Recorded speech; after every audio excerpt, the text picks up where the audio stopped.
আসসালামু আলাইকুম প্রিয় শিক্ষার্থীরা, আশা করি তোমরা সবাই ভালো আছো, সুস্থ আছো। দেখতে পাচ্ছ 2022 সালের এইচএসসি পরীক্ষার্থীদের সপ্তম সপ্তাহের পদার্থবিজ্ঞান দ্বিতীয় পত্রের অ্যাসাইনমেন্ট নং 4, শিরোনাম ধারকের ধারকত্ব ও সঞ্চিত শক্তি সম্পর্কিত সমস্যাবলী। তোমাদের কাছে প্রশ্ন রয়েছে, এ নিয়ে কথা বলবো না, চলো আমরা সরাসরি সমাধানে যাই।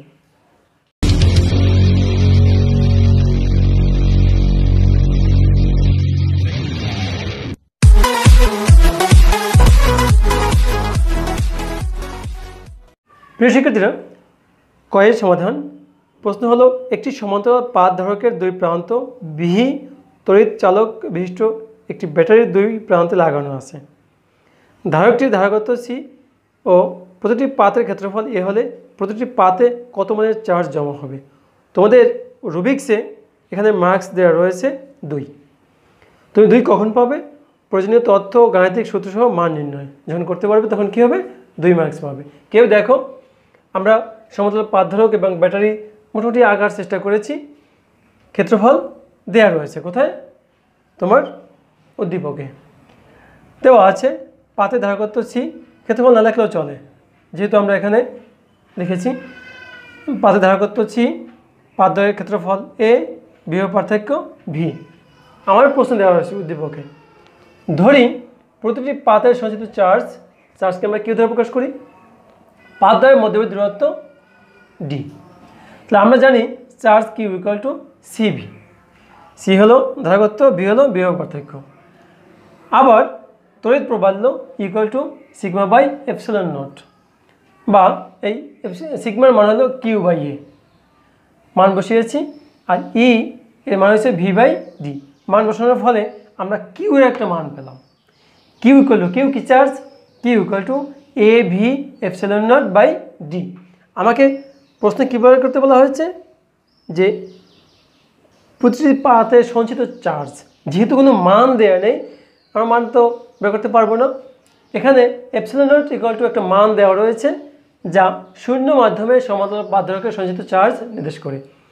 কয়ের এটুকু লিখলে আশা করি তোমাদের 2 মার্কস পাবে, তুলে নাও। ক্ষয়ের সমাধান। প্রশ্ন হলো, এই প্রক্রিয়ায় ব্যাটারি হতে কতটুকু শক্তি ব্যয় হবে। দেখো, ব্যাটারি যুক্ত করার ফলে ধারকে চার্জ সঞ্চালিত হবে এবং ধারকের দু প্রান্তের বিভব পার্থক্য হবে ব্যাটারির বিভব পার্থক্যের সমান। হাতে লাগা একটু খারাপ, একটু কষ্ট করে বুঝে নিও, অথবা আমি তো মুখে বলে দিচ্ছি। ধারককে চার্জ ধারককে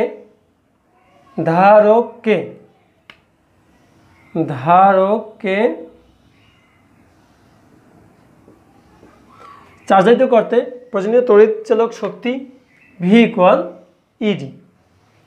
ই এর মান আমরা কম অংশে পেয়েছি Q by A epsilon naught. তোমরা এখান থেকে সাইড নোট দিতে পারো অথবা দেখতে পারো ক থেকে পাই, সমস্যা নাই, যা শূন্য মাধ্যমের জন্য প্রযোজ্য। তাহলে অন্য মাধ্যমে কি? ভি ইকুয়াল টু সেম জিনিস, শুধু একটা কে আসছে, ধ্রুবক। এটা বলা হয় পরাবৈদ্যুতিক ধ্রুবক। আশা করি বুঝতে পেরেছ। তোমাদের ক্ষয়ের সমাধান এটুকুই, তুলে নাও। গয়ের প্রশ্ন হলো, ধারকে সঞ্চিত শক্তির মান কত। দেখো, যদি বিভিন্ন মান দেওয়া থাকতো এই গাণিতিক সমস্যা সমাধান করতে আমাদের খুব সহজ হতো। কোনো মান নেই, যেন সমস্যা হচ্ছে। যাই হোক, পাতদ্বয়ের মধ্যবর্তী বিভব পার্থক্য V equal Q by C. আমরা কিন্তু ক অংশে এটা দেখিয়েছি, জন্য বিস্তৃত লেখার কোনো প্রয়োজন নেই। আর গয়ে মাত্র মার্কস 2, এটুকুই নাও। আমরা জানি সামান্য পরিমাণ চার্জ কিউ ডি কিউ স্থানান্তর করতে কৃত কাজ। তো সামান্য বলতে কি? ডি কিউ, তোমরা ডিফারেন্সিয়েশন ইন্টিগ্রেশনের ক্ষেত্রে দেখেছ, সেই ডি কিউ ইকুয়াল টু, তাহলে কাজও সামান্য হবে, D W equal to V D Q. এখন দেখো, এই ভি ইকুয়াল টু কি? Q by C. আমরা এখান থেকে মান বসিয়েছি। ওকে, ফাইন। যেহেতু ইন্টিগ্রেশন 0 থেকে শুরু হয়েছে, তো 0 থেকে কিউ পর্যন্ত, আর চার্জের ক্ষেত্রেও কি 0 থেকে কিউ পর্যন্ত। আমরা এই কিউকে আলাদা করে রেখেছি 1 বাই সি। এখন দেখো, ডি ডাব্লিউকে যদি আমরা ইন্টিগ্রেশন করি তাহলে হয় ডাব্লিউ, আর এই লিমিট বসিয়ে দিয়েছি। 1 বাই সিকে আমরা আলাদা করে নিয়েছি যেহেতু এটা constant. Q into D Q, এর ইন্টিগ্রেশন হলো কিউ স্কোয়ার বাই 2। কেন? পাওয়ার যা থাকবে তার সাথে 1 যোগ হবে, ঠিক নিচেও সেম হয়ে গেল। এবার লিমিট বসানোর পালা। যেহেতু 0 থেকে কিউ পর্যন্ত, তো 0 তো 0 হয়ে যাবে সব, এজন্য আমরা আলাদাভাবে আর কয়েকটা লাইন এখানে লেখা যেত, কিন্তু আমি লিখিনি। আমরা 1/c=q²/2, যা ধারকের সঞ্চিত শক্তি। আবার W এইটাকেই আমি এখানে লিখেছি সাজিয়ে, দেখো 1/2q²/c। আমরা জানি, দেখো এটা যদি বজ্রগুণ করা হয় তা কিউ ইকুয়াল টু কি, VC. Q equal to VC বা সিবি যাই বলো না কেন, এখানে মান বসিয়েছি, সিবি তার হোল স্কোয়ার করার ফলে, হ্যাঁ বলতে পারবো স্যার ইউ কি, সঞ্চিত শক্তিকে ইউ দ্বারা প্রকাশ করা হয়, ডাব্লিউ ইকুয়াল ইউ, সেম জিনিস। যাই হোক, মান বসিয়ে দেখো এখানে C V square, V square বলে দুইটা ভি, ভি ইন্টু ভি, তো এখানে সিবি মানে কি, কিউ, কিউ ভি। অতএব সঞ্চিত শক্তি হলো ইউ ইকুয়াল 1/2 কিউ ভি। আশা করি বুঝতে পেরেছ, তুলে নাও। আগের প্রশ্ন হলো, তোমার দেওয়া খ ও গ এর উত্তর ভিন্ন হলে এর কারণ ব্যাখ্যা করো, যদি ভিন্ন না হয় তবে তা ব্যাখ্যা করো।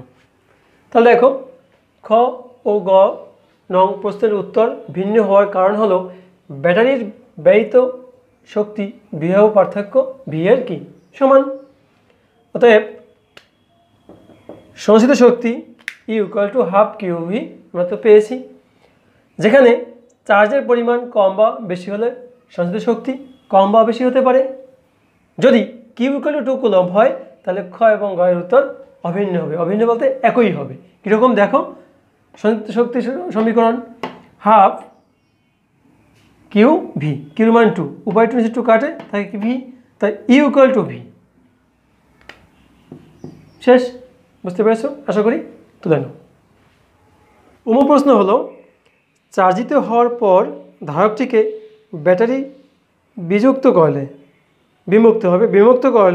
করা হলে এবং পাতদ্বয়ের মাঝের দূরত্ব দ্বিগুণ করা হলে ধারকটির পাতদ্বয়ের মাঝে এই অবস্থায় বিভব পার্থক্য কতটুকু হবে।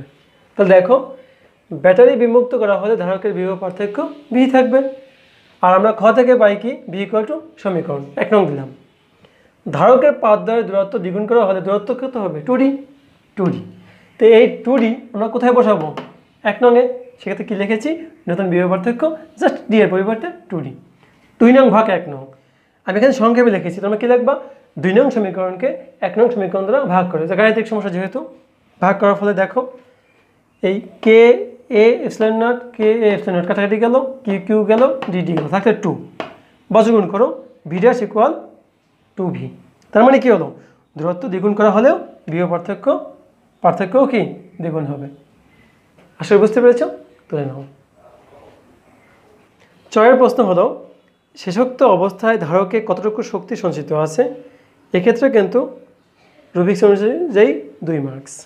দেখো, শেষোক্ত অবস্থায় সঞ্চিত শক্তি সমীকরণ তো আমরা জানি, ইউ ইকুয়াল টু 1/2 cv²। তো ভি কত গুণ পেয়েছি, দ্বিগুণ পেয়েছি, বসালাম 4v², কাটাকাটি করার ফলে 2cv²। তো এটাকে ভেঙে লিখতে পারি সিভি ইন্টু ভি। দেখো কিউ ইকুয়াল টু কি, সিভি, তো এই সিভির পরিবর্তে কী বসাতে পারি, কিউ ভি। তাই কত গুণ, দ্বিগুণ। শেষোক্ত অবস্থায় সঞ্চিত শক্তি পূর্বের দ্বিগুণ বৃদ্ধি পায়। তুলে নাও। সর্বশেষ প্রশ্ন 6, এবারে শক্তির মান ভিন্নতার কারণ ব্যাখ্যা করো। একটি স্প্রিংয়ের প্রসারণের সাথে তুলনা করে তোমার উত্তরের যথাযথ ব্যাখ্যা করো। দেখো, শেষোক্ত অবস্থায় দূরত্ব দ্বিগুণ করা হলে বিভব পার্থক্য দ্বিগুণ বেড়ে যায়।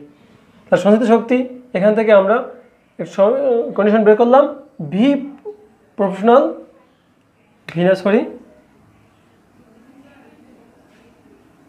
You proportional v²।